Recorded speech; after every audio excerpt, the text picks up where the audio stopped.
Today on Deer Hunt. Tracks don't lie.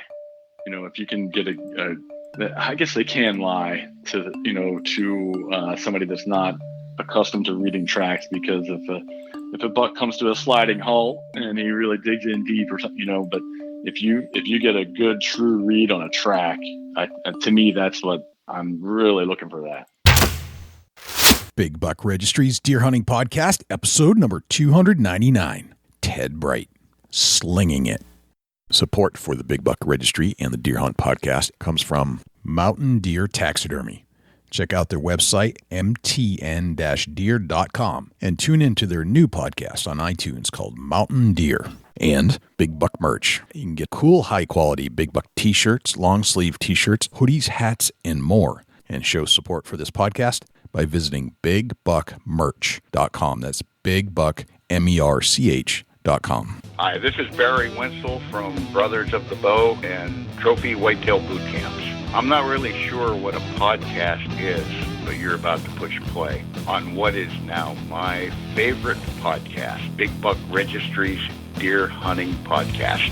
Hi, this is Jared Scheffler from Whitetail Adrenaline. You're listening to my favorite hunting podcast ever, Jay and Dusty on the Big Buck Registry's Big Buck Podcast. This is Rob Richardson from New Hampshire Shadowhunters Club. You're listening to my favorite podcast of all time, Big Buck Registry's Deer Hunting Podcast.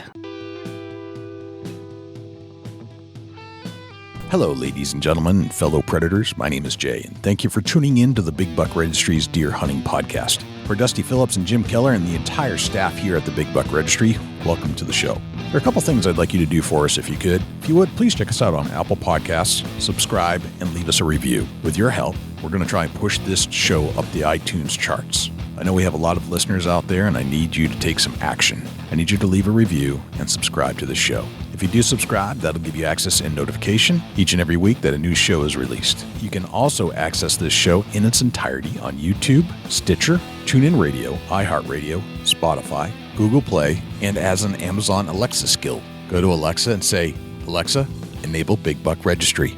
It's all right there for you to access on demand at your fingertips. Regarding the harness program, we're out of harnesses. We need your help. Anybody that has spare harnesses, please send an email to jay@bigbuckregistry.com.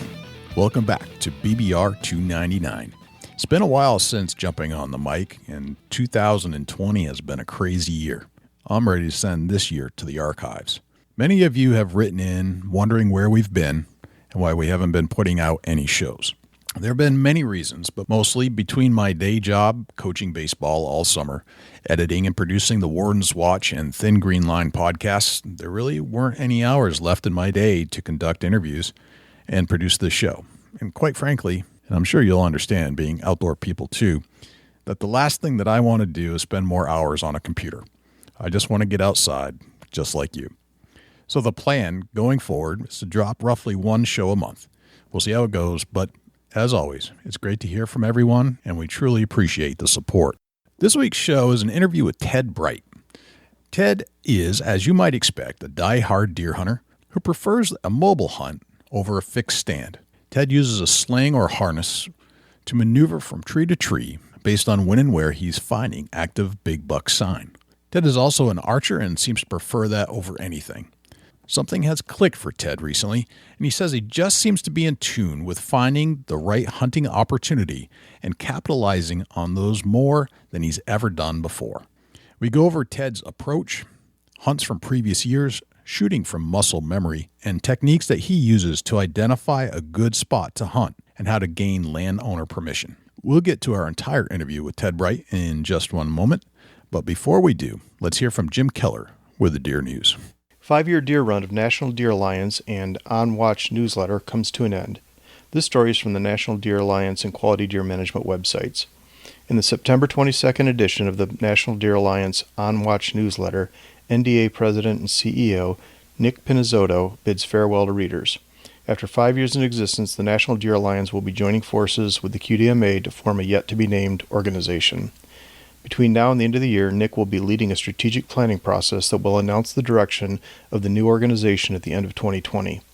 This joining of forces is really somewhat of a homecoming since the NDA was formed as a result of the 2014 North American QDMA Deer Summit. As the two organizations developed over the years, they have determined that although there are some very different initiatives pursued by each organization, there is enough overlap that efficiencies can be achieved by joining forces. This timing couldn't be better, said Sam Burgesson, NDA Board Chairman. With the challenges facing deer conservation and the sport of deer hunting today, this merger provides exciting and unique opportunities to bring together our resources and strengthen our ability to carry out our mission. We will all stay tuned and look forward to the future announcements. Great American Outdoors Act signed into law. This story is from the National Deer Alliance website.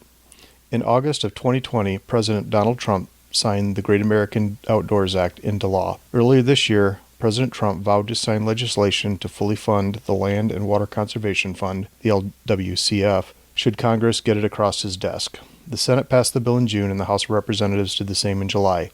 The National Deer Alliance and its members undoubtedly played an important role in the passage of this historic legislation that fully funds the LWCF and tackles the huge maintenance backlog currently faced on our public lands. Introduced in March by multiple senators from both sides of the aisle, the Great American Outdoors Act will provide full and permanent funding for the LWCF at $900 million annually and address the $19 billion maintenance backlog on our public lands. The LWCF, created in 1965, provides funding for land and water conservation, outdoor recreation, and historic preservation projects. The fund is not tax-funded, rather it's funded by royalties collected from offshore oil and gas operations. The LWCF has provided funding for conservation projects in all 50 states and nearly every county in the United States. The Great American Outdoors Act will ensure that the LWCF will be fully funded at $900 million annually for just the third time in the fund's half-century history. For reference, the fund is slated to receive $495 million this year, the highest allocation in the last 17 years. 2 exotic tick species found in Rhode Island for the first time, officials say. This story is from the Fox News website. 2 exotic tick species have been discovered for the first time in Rhode Island, state officials announced at the end of September. The Rhode Island Department of Environmental Management said both Asian and Eurasian ticks were discovered on Block Island as part of a decade-long study of ticks on the island. It was confirmed by the DNA and morphological characteristics that these are ticks not previously found in Rhode Island, the agency said. The ticks were discovered by Danielle M. Tufts, a former associate research scientist at Columbia University. Tufts identified the tick species as the Asian longhorn tick and the red sheep tick when studying ticks on Block Island this summer. The ticks were originally thought to be native, but on further examination were found to be exotic species. The Asian longhorn tick was first detected in the U.S. in 2017 in New Jersey, but archive samples later determined these ticks may have been in the country since at least 2010. The Asian longhorn tick is considered a serious threat to livestock in Australia and New Zealand, where it is invasive, the agency said Monday. It poses a risk to New England livestock because it can attach itself to various warm-blooded animals to feed. If too many ticks attach to one animal, the loss of blood can kill the animal. In 2018, a study warned the tick could spread to much of the eastern U.S. and parts of the Midwest, as well as a small section of the Pacific Northwest. The red sheep tick is native to the southern half of Europe as well as England and parts of the North African coast. The finding on Block Island is notable because this tick is not known to exist outside of its home range, state officials said.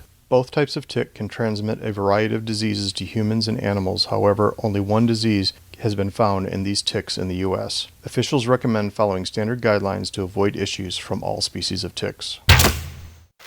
That concludes this week's edition of the Big Buck Registry's Deer News. Special thanks to Tim Donzie, Daniel Applebaum, and John Geis for leads on stories this week. For links to the stories featured this week, please check our show notes at www.bigbuckregistry.com.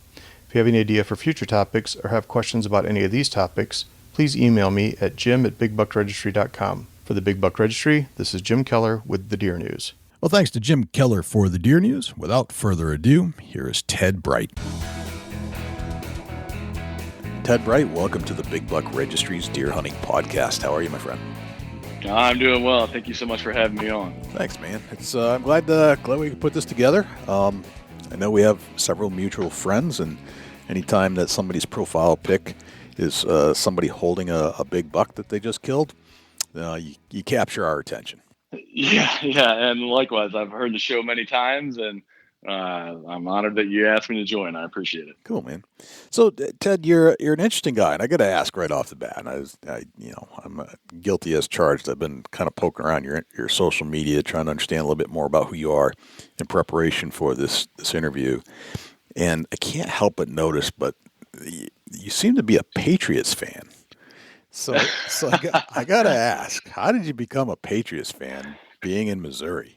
Oh, that's great. I am a fan of excellence. So, actually, the very first time I started rooting for the Patriots was when, living in St. Louis, the greatest show on turf, the Rams, were all the rage back in the late 90s and the early 2000s. And I mean, it was, bandwagon wildfire style. Right. And so then in 2001, at the end of the 2001 season, when the Patriots played the Rams in the Super Bowl, I had kind of started liking the brand of football that the Patriots were playing. It was just solid fundamentals, good defense, no penalties. And the Rams were the exact opposite of that. And so, I just really embraced the Patriot way. And, when, they won with a 36-second drive by whatever it was by an unknown guy, 199th draft pick out of Michigan, Tom Brady. Right. And the rest is history. Like I said, overall, I'm a fan of excellence, but it was just that brand of football that they brought to the table was my style of football. Gotcha. That makes sense. I mean, you hear so many people that hate the Patriots because of their cheating ways, and I think there's a lot of jealousy that happens when you are so successful for so long. But you're right. You have to admire the excellence. That doesn't come every day. I'm obviously a Patriots fan. I grew up in New England, and I attended that Super Bowl. Actually, it was the first Super Bowl I ever went to, and it was fantastic. I mean, it was just a complete underdog.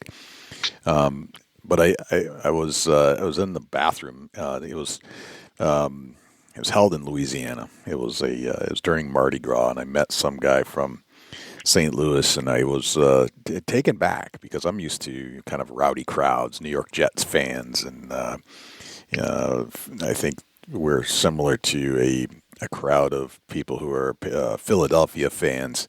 But usually I go to the football games, and it's pretty darn rowdy. But I had this guy who was a staunch Rams fan, and he turned to me, he goes, "Man," in a Missouri accent, he says, "You guys got a good team. I think you're going to do all right.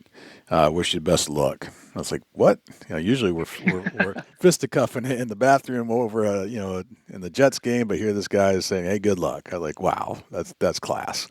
Classic Midwestern. Classic. But I just don't think it doesn't bode well for football. No. It's that is the primary reason why St. Louis is such a great baseball town. I mean, it's the mecca of baseball towns, but Right. It just hasn't worked out as far as football goes. And I've got some buddies that if they hear this, they're going to be calling me up, cussing me out. So. Well, you're right. It's great for a baseball mentality. Keep the calm and strike when necessary. But in football, you need a little more aggression, I think. That's fun. Yeah. So you are in Missouri now. Did you grow up in Missouri?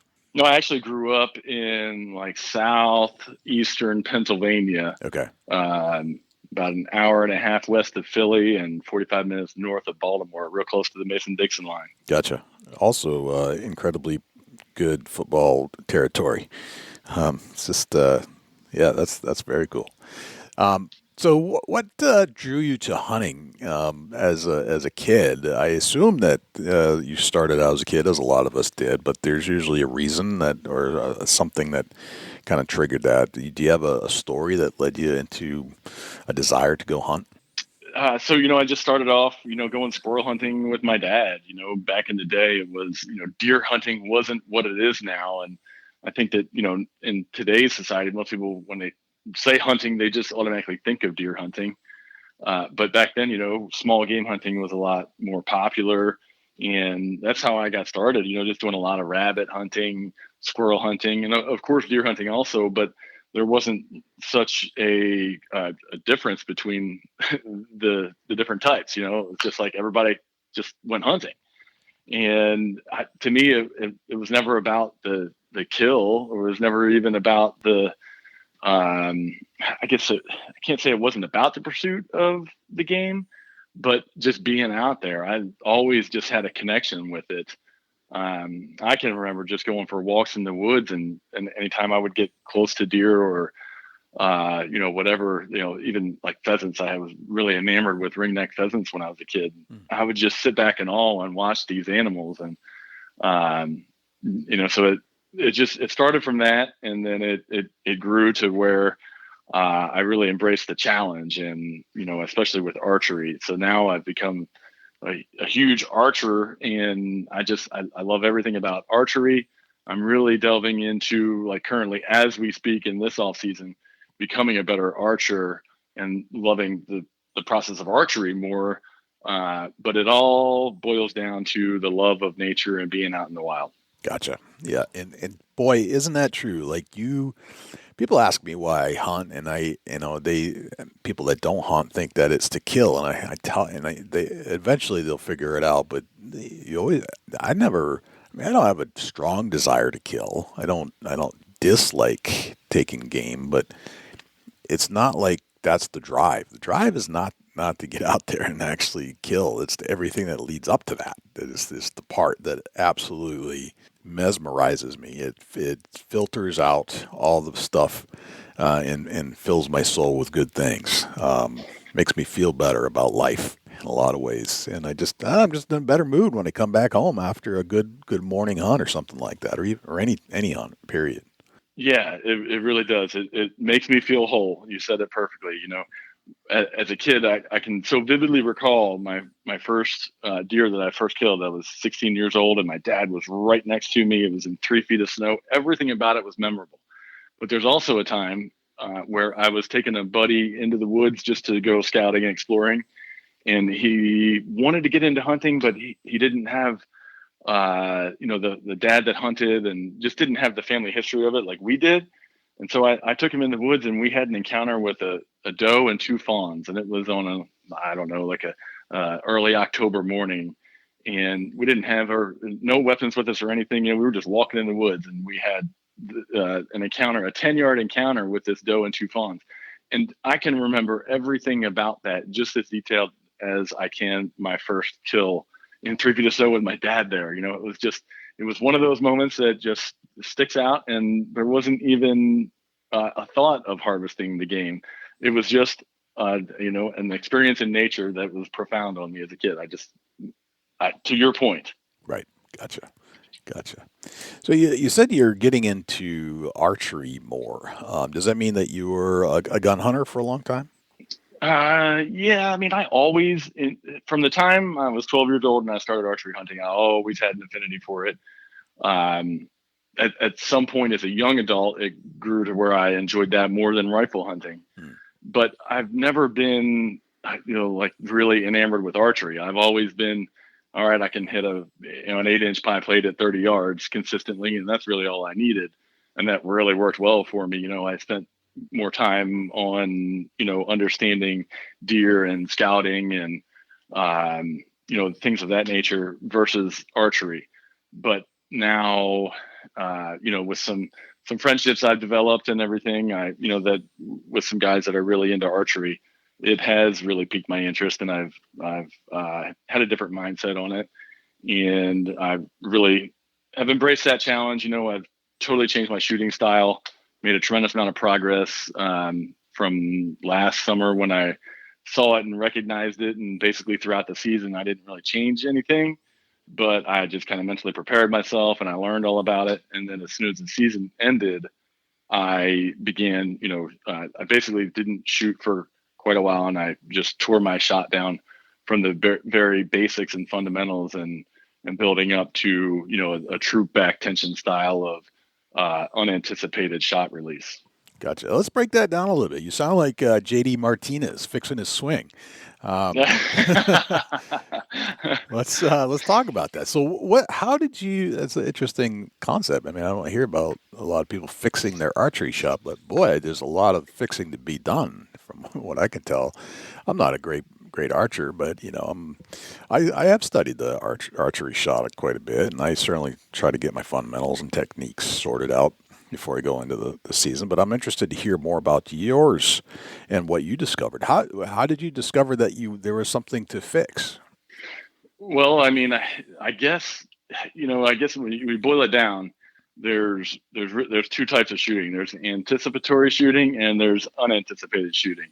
And what of course the buzz phrase, target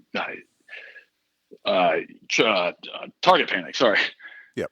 Target panic, trigger Right. puncher. It's all the same thing, right? So the buzz phrase target panic really is just an anticipated trigger punching style of shot. And so once I learned about this, I thought, you know what, I've never suffered from target panic as I thought, or as most people think of it. But the reality is that anytime you are punching the trigger with the anticipated shot, that essentially is target panic, because you're trying to tell your brain to quickly shoot when the pin touches the target or is close. And that really is kind of by definition target panic. And so I thought, you know what, there's a better way. And I just learned a lot about it. And I made sure that I wanted to go down this rabbit hole, because it is a very cumbersome process to actually tear down your shot and start from the very basics. And I'm months in on this, and I've only shot a handful of arrows, but I'm building the foundation through drills and just focusing on proper technique. So yeah, that's kind of that's the why, and that's kind of where I am right now. Okay, so what is it you're trying to accomplish here, as far as going from target panic mode, as mild as it could be, to what your goal is? What is that goal that you're trying to get to? Just to become a better archer. Okay. I guess I feel like there's, it's almost like plausible deniability. So before learning about what target panic was and learning about anticipated versus unanticipated shot, before learning about that, I didn't know. And I for a trigger puncher, I could shoot really well. Especially when I was training, to go out west or whatever, I could shoot a pie plate consistently at 60 yards. But then once I became educated on it, I no longer have plausible deniability. I recognized and I learned that there is a better way. There is, a better archer, that you really owe that to the quarry that you're pursuing. So, I felt like I owed it to the game, and I just went ahead and dove in head first. Gotcha. So what's different now? Like what's the shot like? Is it, anticipating the shot at this point? Exactly. It's a back tension style, equal pressure across the back and expanding, instead of, just coming to anchor and trying to settle that pin and then bam, shoot it, pulling that trigger as soon as you can. So it's totally different. You just let the pin float, and you're gradually expanding those back muscles until it goes off in an unanticipated fashion. Gotcha. And when you say you're expanding the back muscles, are you tensing them up, bringing the shoulder blades closer together, or how is that functioning?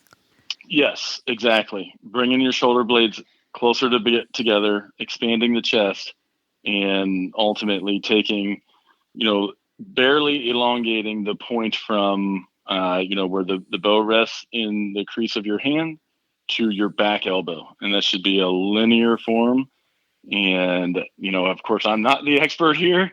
And I suggest, I would definitely recommend that if somebody really wants to get into it, to that level, partner with somebody that knows what they're talking about, because it is a huge rabbit hole. And that's kind of what I saw when I did some cursory investigation on it, is that it's really more complicated than what, I wanted to just delve into on myself. So, Gotcha. I have a couple of buddies that are really good archers, and they've been very helpful along the way.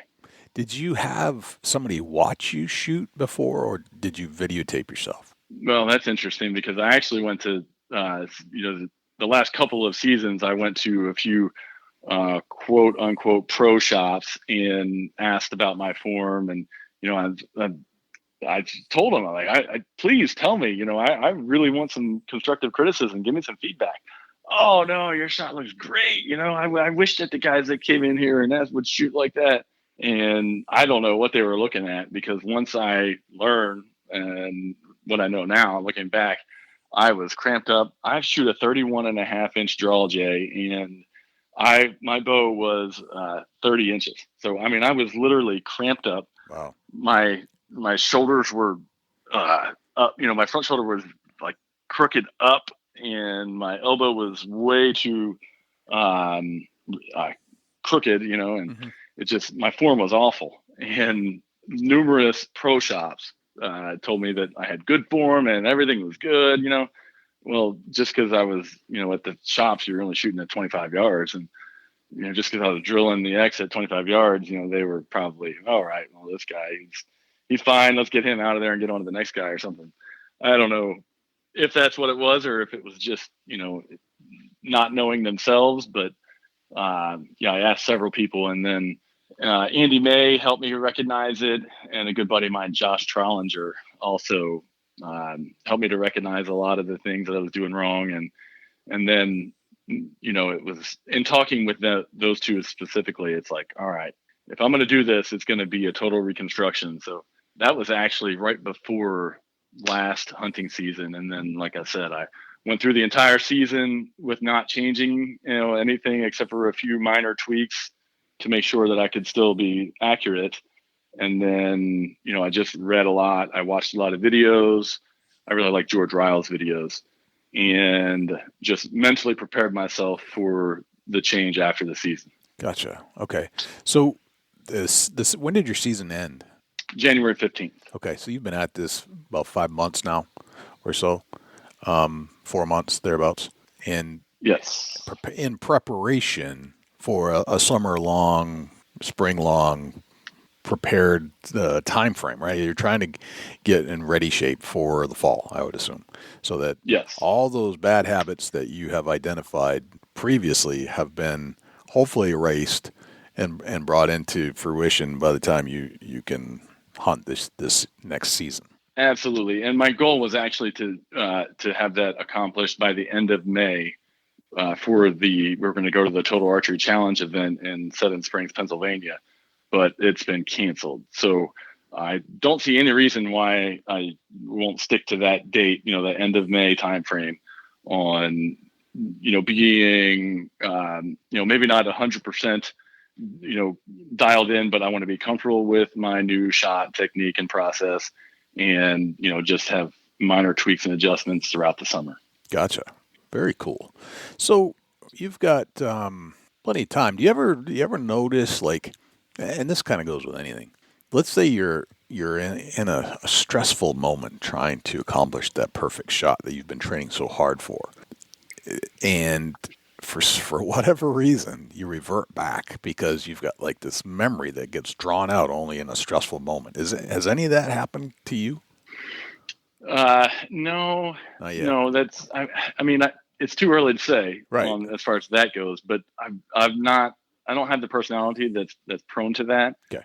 I would say, that moment is typically, when the big buck arrives, right? And exactly. And, there's varying amounts of time between the time that you see the buck and, you make the shot. But I've always been one to, as soon as I recognize that it's a buck that I want to target and I'm going to shoot, then I focus solely on the vitals when looking at the deer, and everything that I can possibly muster goes towards getting that kill shot. Yeah. To the point where it's almost like you become oblivious to the surroundings somewhat. It's right. It's a pure focus.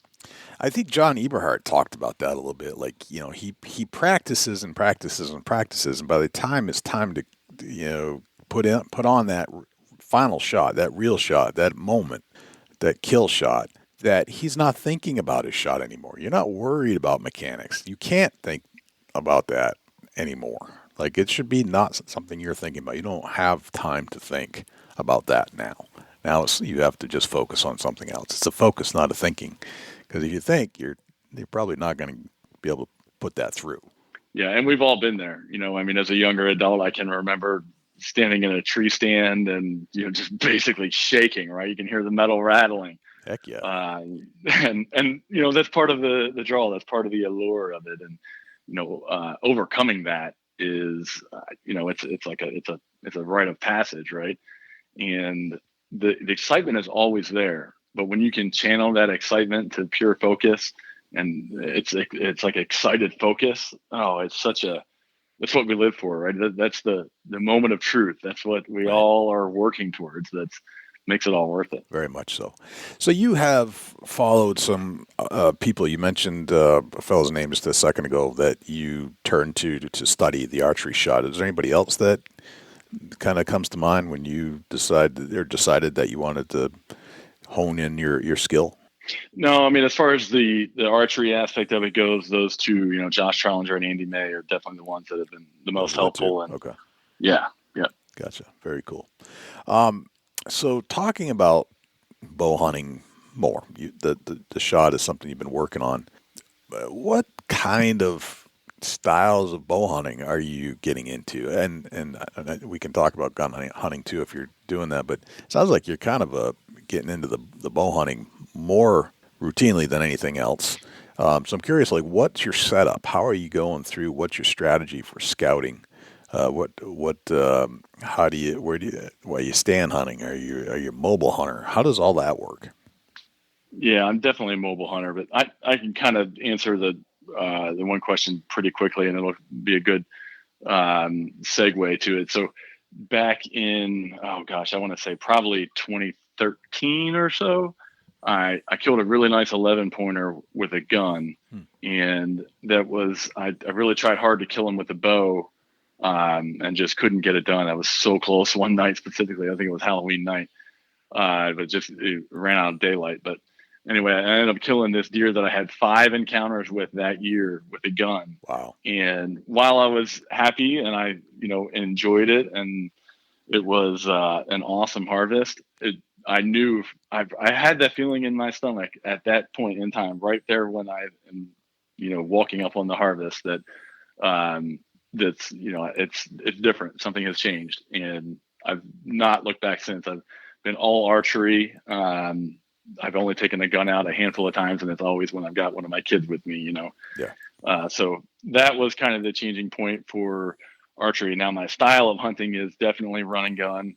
One of the things I like most about the Western hunting culture is the athletic nature of it. There is a breed of athleticism that goes along with hunting out west, and it's one of the reasons why I love going elk hunting.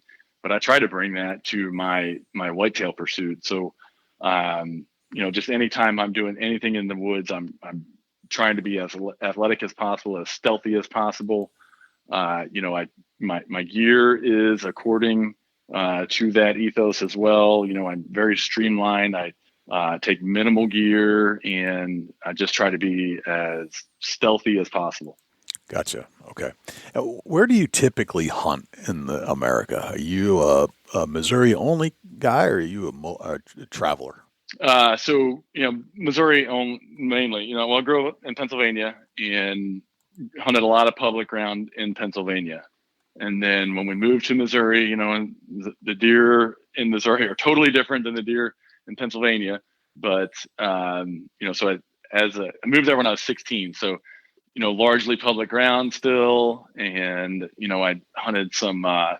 So I kind of hunt, I guess you'd say, east central Missouri, and a lot of public ground. I killed my first deer with a bow on Missouri public ground. I killed my first buck with a bow on Missouri public ground, and then as I got a little bit older, into my mid-20s or so, I just kind of shifted away from hunting public ground. And for whatever reason, I started hunting a lot of private ground that was close by, had, kids and family, and, didn't hunt as much during that time frame because of a lot of that stuff. But always, was always hunting for sure. But I ended up doing most of my hunting on an 800-acre piece of private ground that was 5 minutes from my house. And man, that's where I killed that deer, that last one with the gun. And it just, I guess I got away from what I had hunted as a kid and the style I'd hunted as a kid. And for whatever reason, I got back into hunting public ground, and I've just never looked back. I love hunting large tracts of land where I can play a chess match. If I can find out a buck is there, and I don't really run trail cameras. I do just old school scouting, and if I can locate where a buck is, then I like my odds on large tracts of land where I can play the chess match. Okay. So let's talk about how you're finding. I mean, the public land is fun. It's nice when you can kill a good buck on public land. There's something kind of pure about that. There's definitely like this argument between private land hunters and public land hunters, and some guys have whole shows about it, and it's definitely kind of cool when you can go in and not only are you outsmarting the deer, but you're outsmarting the hunters because they were hunting the same public land you were, and you got the biggest deer on the land, right? So that kind of means something. But there's also something very special about private land too, and there's a whole technique about getting access to private land. I'm interested to hear about that. How do you go about where you live accessing private pieces of property?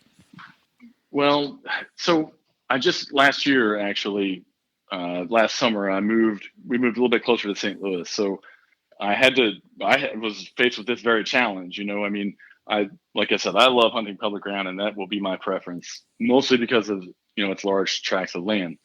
But you have to have some local pieces, right, that you can, before work, get in that hour and a half long hunt or whatever. So the way I approached it last year, and we moved in early July, and it was, so it's kind of cutting it close, right? I felt like, holy cow, the pressure was on, right? Yeah, it was. So sure. I built a hunting resume, so I just made a 1-page hunting resume that talked about my experience as a hunter. Some of the things that I've done from, mentoring kids and youth hunting, and, the amount of experience I have, and the fact that I use a tree saddle and I don't leave tree stands behind, or I just outlined everything that was positive about my hunting experience on a sheet of paper. And I went knocking on door to door around my area, and I was able to gain access to several really nice chunks of land.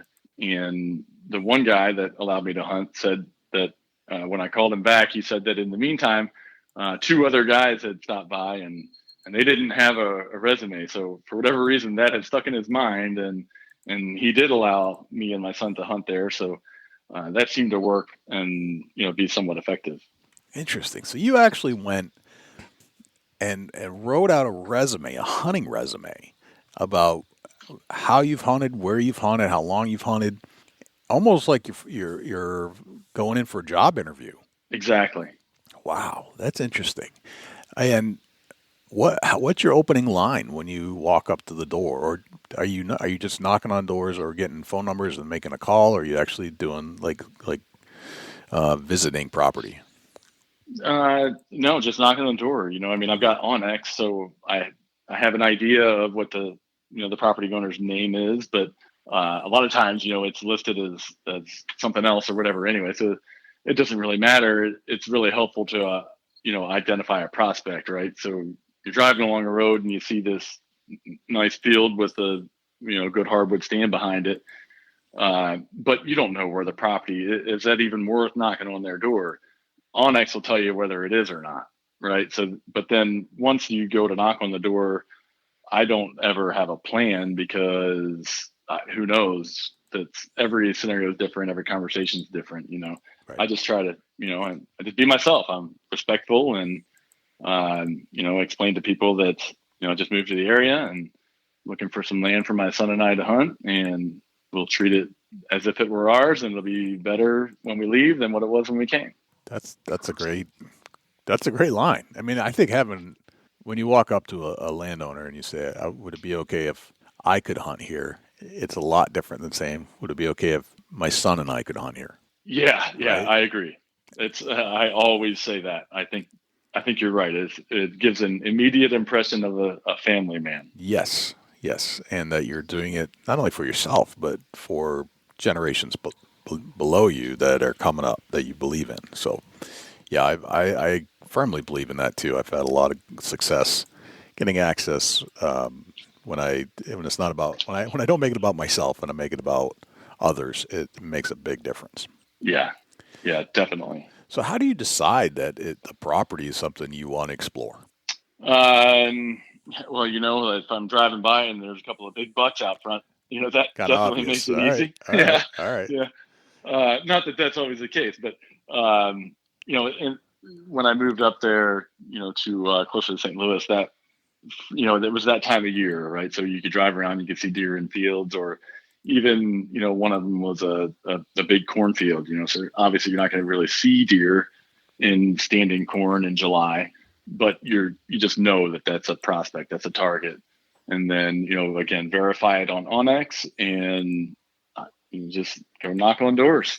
Gotcha. I mean, and that makes sense. I mean, you do see deer on certain pieces of property, and that's living under the premise that you have to get permission to hunt on property. That makes sense, right? You need to go knock on doors to go hunt that property. And if you just happen to see a big buck one day when you're driving around and it's on that property, you're jumping on Onyx and find out who owns that property, and next thing you know, you're knocking on doors. That makes and the adjoining property and the one behind that. Yeah, right. Yeah, you're going to surround it and you're going to lock it down. Now, are you finding that you're the only one hunting it at that point, or like you said, there was others had stopped by, but do they choose more than one, or are you typically the only one? Oh no, definitely not the only one. Usually, these people have other hunters that have hunted there for years, and you better do your best to befriend them as well. And I was able to do that last year also. I just was just out scouting one day. I think it was a lunchtime camera check, and I went to pull a card on a camera. And I know I said earlier I don't really use cameras that much. I think I had 2 of them out last year, and this is one of them. And I went out to check the card on this camera, and as I'm just scouting around the area, I came up on a dead deer, a nice 11-point buck just laying there. It looked like 3.5-year-old 11-pointer. And he had been shot, and you could tell he was shot with an arrow, and he was shot. This was like 11 o'clock in the morning, and I could tell he was shot the night before. And so I contacted the landowner, and she gave me the number of the guy that I had met once just in passing, but I knew that he hunted there. And this made this guy's day, right? He shot this deer with a crossbow right at dusk the night before, and it rained last night or that night, and he just didn't really have any idea what happened at all, and was just never expecting to find the deer. He didn't even know if he hit it or not. Well, it was a perfect double lung shot. Wow. Kind of a shame, but that's the way it goes sometimes. But right. He was ecstatic, and he's hunted that place for 20 years or something. So it's always a good thing if you can have people like that on your side. Definitely. Gotcha. Okay. So there's this other part of you're finding a place to hunt. You've identified there's a buck on the property. You're trying to get access to multiple pieces of land. But because there are other people hunting there, you would obviously bump into other hunters from time to time. But you also have to identify not that the buck's just on the property, but where to hunt on the property, because the buck's not going to just travel all over the property. It's probably got certain places where it's going to go more routinely. So how does your scouting start after that? You got the property, now what? Well, I'm definitely going to look to see where, I'm scouting other hunters' sign just as much as I am big buck sign. But, if we're talking private property, then, I'm going to look to see if there is any big buck sign. If there's not any big buck sign, then I'm just really going to write it off until a different phase of the season, and it's early season. Then I'm just going to write it off until some pre-rut action starts to kick up, and then I might scout it again. But that's what I always do is I look for big buck sign. If I can't find any big buck sign, then I'm looking somewhere else. Okay. All right. So let's break that down a little bit. What specifically are you looking for? What is big buck sign to you? I mean, tracks primarily. Okay. Rubs are helpful, but not always definitive. The height of the rub is going to definitely tell you something, and the size of the tree it's on. Obviously a dinky little 6-pointer is not going to rub a big cedar tree, but tracks don't lie. If you can get I guess they can lie to somebody that's not accustomed to reading tracks, because if a buck comes to a sliding halt and he really digs in deep or something, but if you get a good true read on a track, to me that's what I'm really looking for. That. Gotcha. All right, so you're a track guy. Now I can relate to that because that's the one thing I'm always looking for. Is not so much. I mean, I look for sign, but then within the sign, if I get a heavy amount of sign, I'm looking within that sign for the big track. If I don't have both, then not as apt to be in that area. But and I really need to kick up my trail cam game. Just have never really used them all that much. I had a few here and there, and last year I ran one behind the house and then one on that other property. But I need to kick up my game a notch on that. It's a great tool, and it's foolish of me not to use it, and I really need to get better at it. You say that, but I have had and witnessed that sometimes you get false reads. Like you get false negatives, I think is probably the most common one. You get a positive is a positive for sure. There's no such thing as a false positive. You're not going to mistake a deer as a big guy. Usually on a camera, you can usually tell. But the false negatives, those are the ones that bug me about game cameras. I love game cameras. Don't get me wrong. I've certainly a huge aid, and you don't have to, especially with the cell stuff. You don't even have to be in there, which is just mind blowing. But what I found is the false negatives, where you may have a camera in there, you're not getting any pictures, and you just assume that there's no buck in there. Well, I've seen it where there's a monster buck in there because I saw the buck, but it didn't go anywhere near the camera. All the little bucks and all the does were frequenting the camera, but the big buck knew better. So it's an interesting, sometimes you just don't get what you're looking for there. But yes, I agree with you. I think cameras can be a huge aid, especially when you look at the positives, not the negatives. Yeah, especially if you there's a big buck there. Yes. And then the intel you garner from a strategic placement, probably close to bedding and letting it soak. I think you can definitely get some good intel that way. Right. And but that can't be your only intel. Do you agree with that? Yeah, absolutely. I mean, I absolutely love being able to read sign. I think that I'll never be one of these guys that relies on cameras. While I think that it would help improve my game, absolutely. I enjoy reading sign. I like that challenge. To me, it's the ultimate being at one with nature. When you can read sign and actually determine things from it, not just look at a track and see a track, understanding the why. Why was that deer there? How old is that track? Where was he going? Where was his bed? Where was he going? And, how it relates to other deer movement in the area.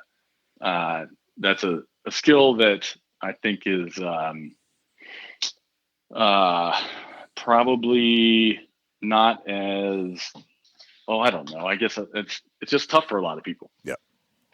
Gotcha. All right. So you've got the property. You've identified where the buck is. You said you're more of a run and gun kind of guy. You found a property in the spot where you want to set up. What's your setup? So I hunt out of a saddle, and I use the climbing system I used the last 2 years was a Cranford strap-on step with a CMI Etrier. Okay. So like a rock climbing steps, which are great. It's public land friendly. I can zip up a tree in 10 minutes and be set up and ready to go. It's minimalist, and I really like that style.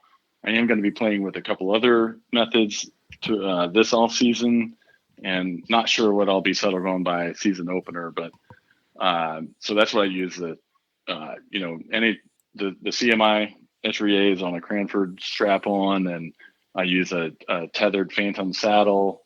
And I like my Badlands Dash pack. I really like that pack. Yep. To me, the pack is the piece of gear. I mean, outside of a saddle, because you can wear your saddle in. But so with the saddle and the pack, to me, that's the two most impactful pieces of gear that will make you streamline and, stealthy and athletic. Yep. Because the Badlands Dash pack, it's not a short pack. So I'm a taller guy, so I got a longer torso, so it conforms to my body, and I can cinch it down to where you don't even hardly know it's on your back. And to me, that's where the biggest improvement on most hunters being more athletic and stealthy would be is the pack and what they're carrying on their back. Yeah. And, going through brush and everything, I think it's really important. I agree with that.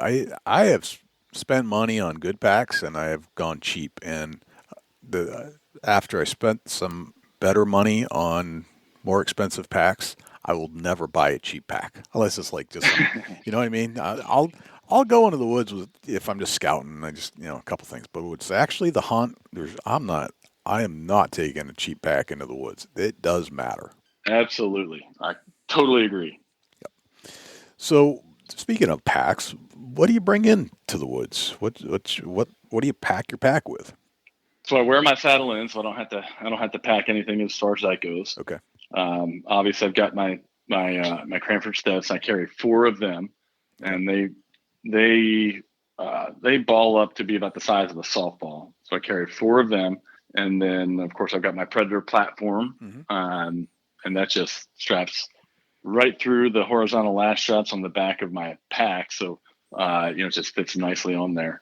And then I carry binoculars always. I don't ever go into the woods without binos, grunt tube, of course, and camera equipment. So I've got a base, arm, and camera.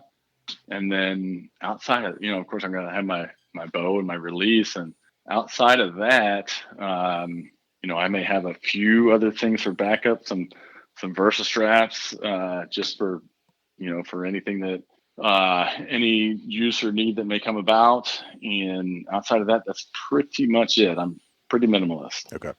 Are you a hunting in the morning kind of guy, or just evenings kind of guy? What time frame are we looking at?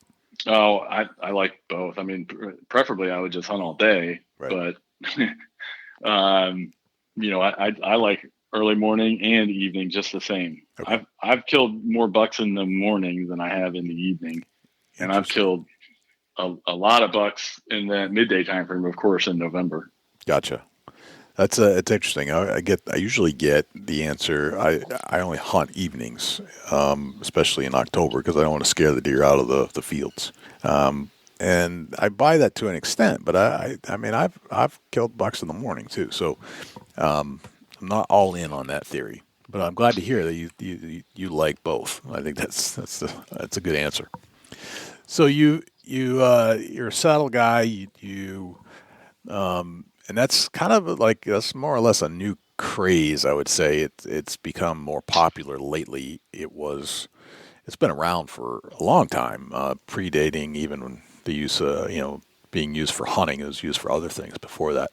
Most likely trimming trees. The guys that make their living hanging out of a tree to cut limbs and so forth.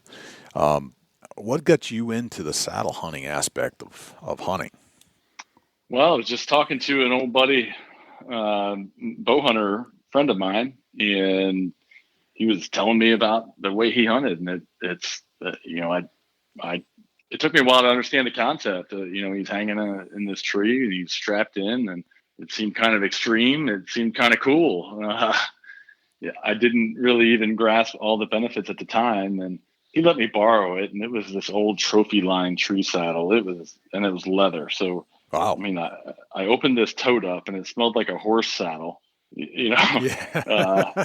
and it basically felt like it too. It was big and bulky, and to be honest with you, I couldn't even figure it out. Because there was just so much going on with it. If you fast forward and you look at a saddle today, you could figure it out, right? You can see what you're trying to do, and pretty much anybody could figure it out. But those older saddles, I mean, there was just so much going on with them. I tried climbing the tree, and it just didn't work. I couldn't do it, but I still saw the value in it. I thought there's a better way. I liken sitting in a tree stand to sitting on the bleachers at your kid's football or baseball game. It's uncomfortable. It hurts. Shooting is outside of, like a 90-degree range. Shooting is downright difficult and unnatural for the way your body moves. And so I kind of saw this, and I started, again, just reading about it, learning about it. And I knew that this was definitely a better way. And my first few saddles were a better way, but at the same time, still very busy and bulky. And then I finally got a saddle that's like, all right, this is amazing. And here's the difference. And it is a night and day difference. It's so much more comfortable. It's so much more exciting. I guess it's just more fun.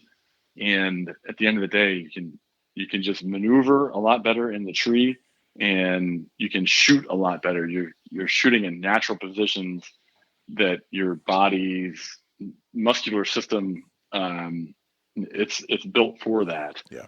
Versus a tree stand where you're standing on a flat object trying to shoot at a downward angle, and you just I don't know. It's just such a night and day difference. I'll never go back to hunting in a tree stand. I feel like it's just I'm past that. Yeah, I feel the same way. We did that interview with Tethered a while back, and have since acquired a Tethered, and it is a game changer. And I feel like I've got so much more freedom up there. I'm not, like you described, it's like sitting in a tree stand. It's like sitting on a bleachers watching a game. To me, it's like watching a game in a crammed stadium. Like you can't really move left or right too much. You can't really stretch out because you're going to bump the person, and the seats in front of you are too tight. So you can kind of stretch out a little bit, but you really, you can't move. Whereas with any kind of harness, you can get behind the tree. You can stretch out. I feel like I've done a yoga workout by the time I've done a hunt, and it's not intense. Like I just feel loose and stretched, and it's weird. It's like you've hung upside down for a while and just acquainted yourself with gravity in a different way. Yeah. It's almost like, you have to sit so still in a tree stand, and you just don't really have any freedom of movement at all. But in a saddle, I feel like I'm almost constantly, slowly and steadily moving, right? Yes. It's almost like you're just constantly moving ever so slightly, while scanning the woods, and being in tune with everything, but you don't really get that, gosh, I'm so sick of sitting here, Right. You never do. And the other thing I think is unique about it is that you are moving constantly. However, there's nothing quick about your movement. It's all slow and subtle. Like it's just so gradual that you wouldn't even identify it if you were a game animal on the ground. You wouldn't necessarily pick up a movement of a saddle hunter. It's not like you're moving quick, or you got a quick movement for whatever reason. Yeah.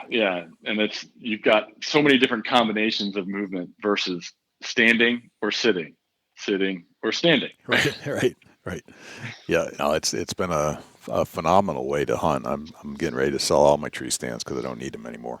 Awesome. Yep. You've seen the light. I have very much seen the light. It's a beautiful light. I wish more people would get into it. So let's talk a little bit about turkey hunting. I know this is the deer hunting podcast, but I promised you a little turkey hunt talk. You seem to be quite the turkey hunter. I enjoy turkey hunting very much. We're in the middle of our season, and I know you've had some success lately. Yeah, we had a great season. So growing up, there really wasn't turkeys around in that area. Close to York, Pennsylvania. I don't know. Maybe there's some in nearby areas, but I don't ever remember seeing a turkey around the area where I lived. Now I know they were in the mountains and all, but so long story short, I didn't start turkey hunting until I was about 33 years old.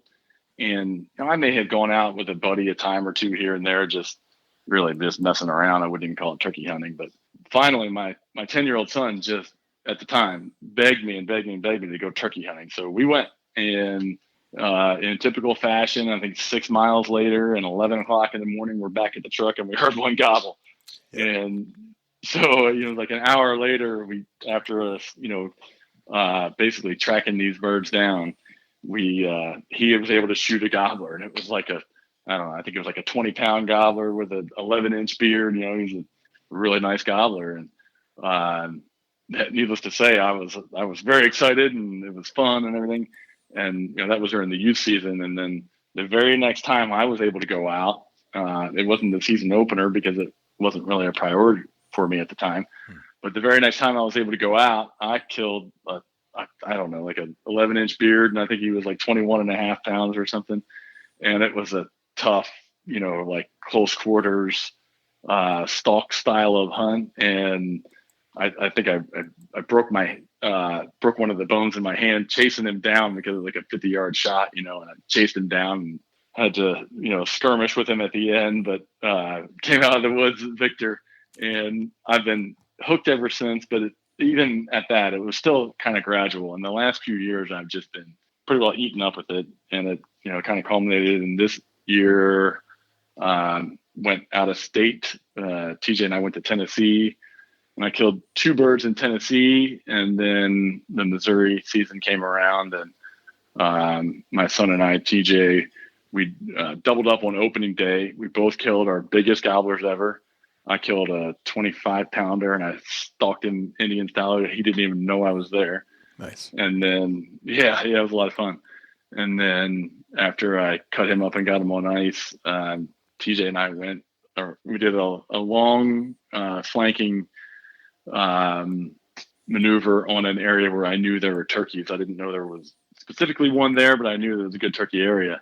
And sure enough, about 12:20, TJ shot his biggest turkey ever and his first public land gobbler. So doubling up on opening day was really cool. And anytime your 17-year-old son tells you like 30 times, man, that was so fun, I love doing that, that's a victory, right? It's the victory of all victories in my mind. I think there's nothing better than having a kid saying that was awesome. That's fantastic. So let's talk about a deer hunting story. I asked you about a memorable deer hunt that you've been on that meant something to you, deeply rooted, and I was wondering if you'd take us back on that hunt again. Yeah, absolutely. So again, this one was with my son, and there's probably a few of your listeners that have heard it before, the story on other podcasts and such, but definitely the most memorable would be, and not because it's the biggest buck I've ever harvested, but just the whole thing about it, so my son and I, it was the second weekend of the Missouri firearms season. And, we, the first weekend, I'm sure he hunted with a gun and I hunted with a bow somewhere. I don't remember exactly on that detail, but this was 2017. And the second weekend we went to an archery only public ground, and we mountain biked in and we camped out 2 nights. And so after biking in, getting camp set up and everything, and again, this is an archery only ground, so we're both bow hunting. Yep. First night in, I rattled in a really nice 8-pointer, 3.5-year-old, and I hadn't had an opportunity at a mature buck prior to that in the season, and I tried shooting him at 22 yards, and my expandable broadhead did what they call it walked on the steep quartering away shot and created nothing but a flesh wound, even though I hit exactly where I was aiming. So the range of emotions of a bow hunter, right? Yeah. So I go back to camp, and I'm a little frustrated, of course, and so we have dinner, can't do the whole camp thing, and get to bed, and I went back to that same area the next morning, and I had to get up at like 4:30, which is early when you're camping right there amongst it all, and had to cross the river. So I just, I don't find it worth it to carry waders and all that crap on a minimalist camping trip. So I just stripped down and crossed the river, and then, dressed again on the other side, and Sure. Get back in there. And, there was a spike buck that he ran off, he just came out of nowhere and he ran off. And he acted like he had seen a ghost or something, seen the devil. I'm like, all right, something's going on here, and sure enough, about 5 minutes later, I heard something over my right shoulder. I looked and I could see 2 does coming, and then behind them was nothing but antlers. It looked like the tail wagging the dog, right? The antlers were leading the buck through the woods. They were that big in my mind. And so he came by at 25 yards from behind me to in front of me on my right side, and didn't have an opportunity to shot or anything. And he was on those does, and they were not stopping. And I grunted, and every time I would grunt, he would flick his tail. So I could tell it was resonating with him. He was, recognizing the fact that there was another buck in the area, but it wasn't worth dropping pursuit of the does. Yeah. And as soon as he went out of sight, I rattled the antlers that I had, the black rack that I carry with me. That's another thing I carry. I forgot to mention that earlier. Yeah. Right. So I rattled the black rack, and I couldn't hardly get them set back up, and he came charging back in. He was, pissed, charging in, and he just came almost right to the base of my tree, and he stopped at 10 yards, and I can hear him. It was aggressive, Wow. and intense, and I could see the steam coming out of his mouth, and his drool was dripping, and I'm looking over my right shoulder, and I have my bow, and I'm looking at him at 10 yards, and I can't do anything because I still would have to cross all the way over my bridge and everything, because he ran in that fast. And but he's so charged up that I think I can get away with it. So I take my grunt tube, and I'm like 30 feet in the air, just the way it's set up in this tree. Mm-hmm. So I took my grunt tube, and I grunted over my left shoulder. And as soon as I grunted, he just didn't even hesitate. He just started going to his left. And so as soon as he went behind me, he went behind a big tree, and in one fluid motion, I just I lowered my left foot off of the ring of steps I was hunting out of at the time, and dropped down and came into full draw, and I just smoked him on the trot at, he's basically right underneath me, like 7 yards, passed through shot, and he ran off, and I climbed down, and I saw some I knew it was a good shot, and I knew the deer was dead, but I saw some guts at the where he was, and I think that I just caught some guts on the front end of his stomach. And so I just decided, all right, I'm going to just go all the way around to go back to camp and get TJ, and we'll come back and track him and, wait a couple hours, this and that. Well, on my way back to camp, I happened to look over, and about 200 yards to my left, I see this little tiny gray spot that I think is worth investigating more. And after 30 minutes of like creeping up and checking it and everything, I figured out that it's this buck, and I walked up on him, and it's the biggest buck I've ever killed. And, of course, it was even more meaningful being on a camping trip in an archery only area with my son, who was 15 at the time, and being able to share that moment with him was awesome. That's great. What a great story. Very cool. So a quick question about that. Do you usually hunt 30 feet up? It depends.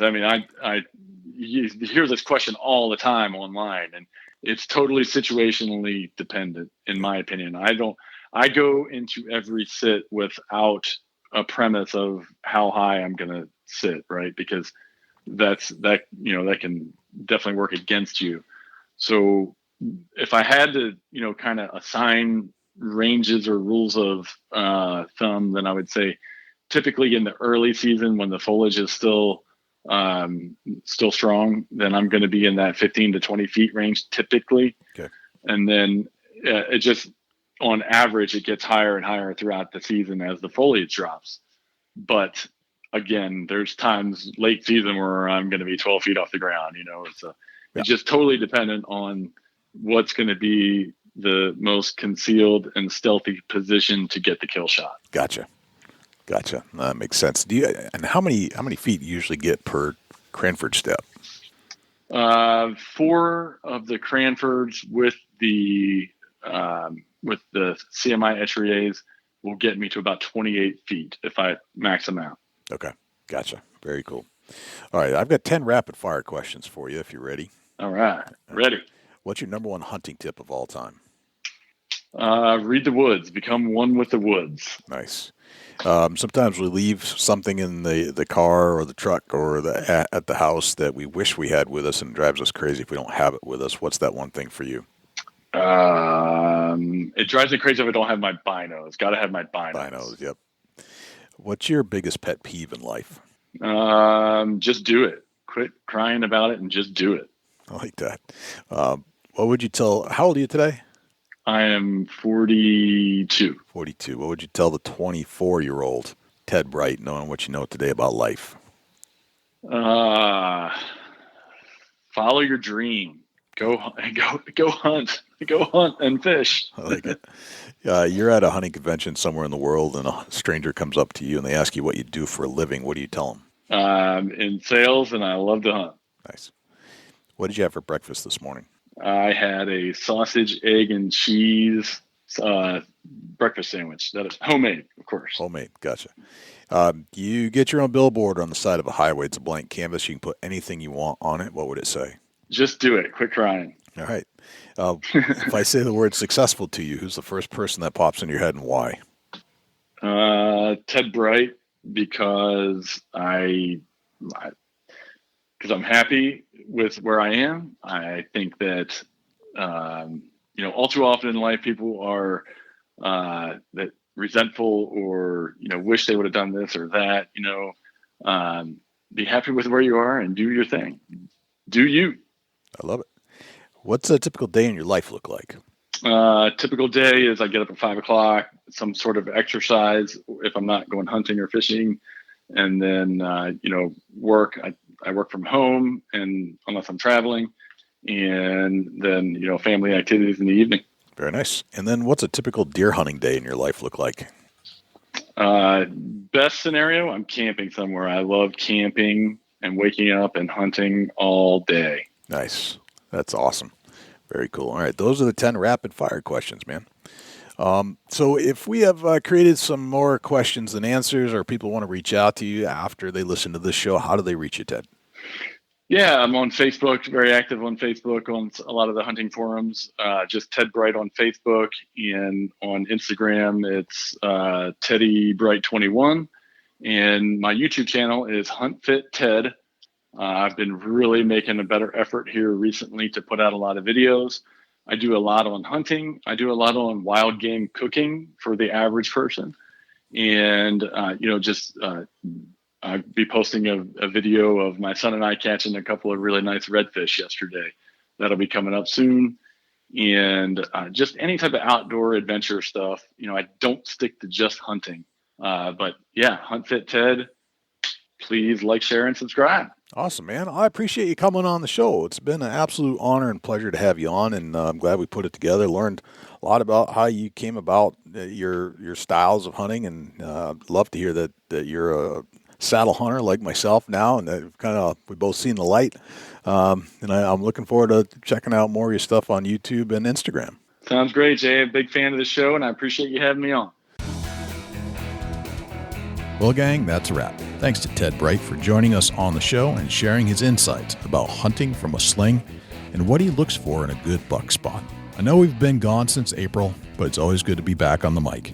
And as I mentioned in the opening segment, as of right now, the plan is to drop one show a month. So thanks for tuning in, and we'll see you again right here on Big Buck Registry's Deer Hunt Podcast.